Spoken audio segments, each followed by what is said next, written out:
Hello everyone, আমি আজকে আপনাদের সাথে চুলায় মাত্র 2টা ডিম দিয়ে অনেক মজার একটি কাস্টার্ড কেকের রেসিপি শেয়ার করব। কেকটি তৈরি করা অনেক সহজ আর খেতে অনেক মজা। তো চলুন এর পুরো প্রস্তুত প্রণালী দেখে নিই।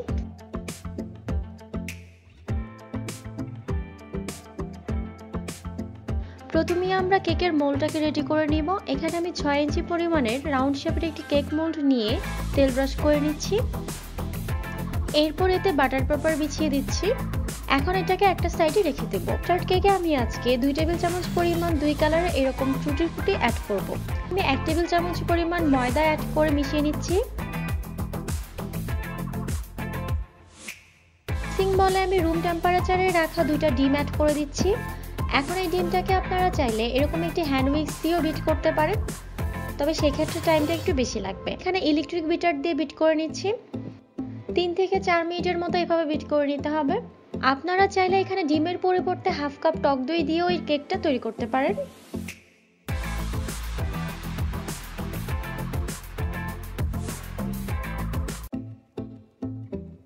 আমি এতে হাফ কাপ পরিমাণ ব্রাউন চিনি অ্যাড করে দিচ্ছি। আপনারা চাইলে সাদা নরমাল চিনিটাও অ্যাড করতে পারেন।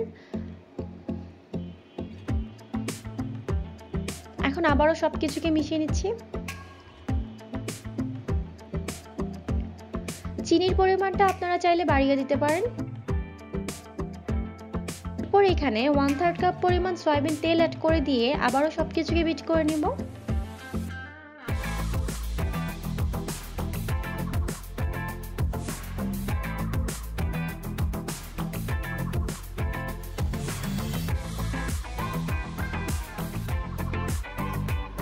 ডিম, চিনি আর তেলের এই মিশ্রণটা আমাদের বিট করা হয়ে গিয়েছে। এখন এতে শুকনো উপকরণগুলো অ্যাড করে নিব। ময়দা অ্যাড করে দিচ্ছি 3/4 কাপ পরিমাণ। এরপর অ্যাড করে দিচ্ছি 1/4 কাপ পরিমাণ custard powder. Baking powder add করে দিচ্ছি 1 চা চামচ। বেকিং সোডা দিচ্ছি হাফ চা চামচ। এখন এই সব শুকনো উপকরণগুলো খুব ভালো করে চেলে নিব। ডিমের মিক্সারের সাথে শুকনো উপকরণগুলোকে এভাবে আস্তে আস্তে একটু মিশিয়ে নিতে হবে।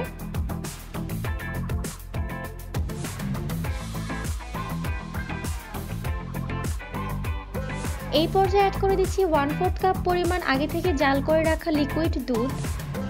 দুধটার সাথে আবারও সবকিছুকে একটু মিশিয়ে নিচ্ছি। এর কনসিস্টেন্সিটা কিরকম হবে আপনারা নিশ্চয়ই দেখে বুঝতে পারছেন।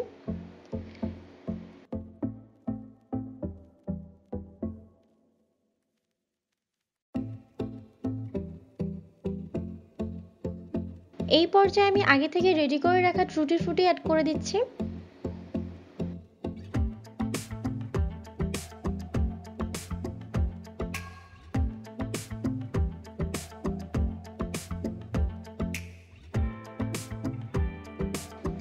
কেকের মিক্সারটা আমাদের তৈরি হয়ে গিয়েছে।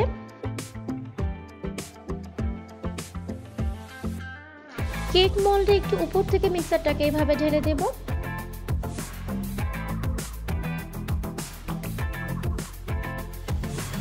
কয়েকবার এভাবে ট্যাপ করে নিব, এতে করে ভেতরে কোনো এয়ার বাবলস থাকলে তবে সেটা বের হয়ে যাবে।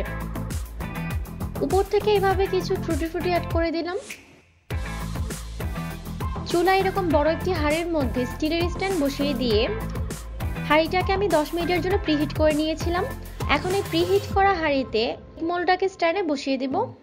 ঢাকনা দিয়ে ঢেকে চুলার আঁচটাকে লোতে করে কেকটাকে বেক করে নিব 35 থেকে 40 মিনিটের জন্য। প্রায় 40 মিনিট পর কেকটাকে চেক করে নিচ্ছি। টুথপিকটা একদম ক্লিয়ার বের হয়েছে, তার মানে কেকটা হয়ে গিয়েছে। কেকটাকে এখন আমি পুরোপুরি ঠান্ডা করে নিব। কেকটা ঠান্ডা হওয়ার পর ছুরি দিয়ে এভাবে আনমোল্ড করে নিচ্ছি। পিছনের যে বেকিং পেপারটা আছে সেটা তুলে নিচ্ছি। কেকটা এমনিতে খেতে কিন্তু অনেক বেশি মজা হয়। আমি এখন আপনাদেরকে কেটে দেখাচ্ছি কেকটা কতটা সফট হয়েছে, আপনারা নিশ্চয়ই দেখে বুঝতে পারছেন। আশা করি আমার আজকের এই সহজ কেকের রেসিপিটা আপনাদের ভালো লেগেছে।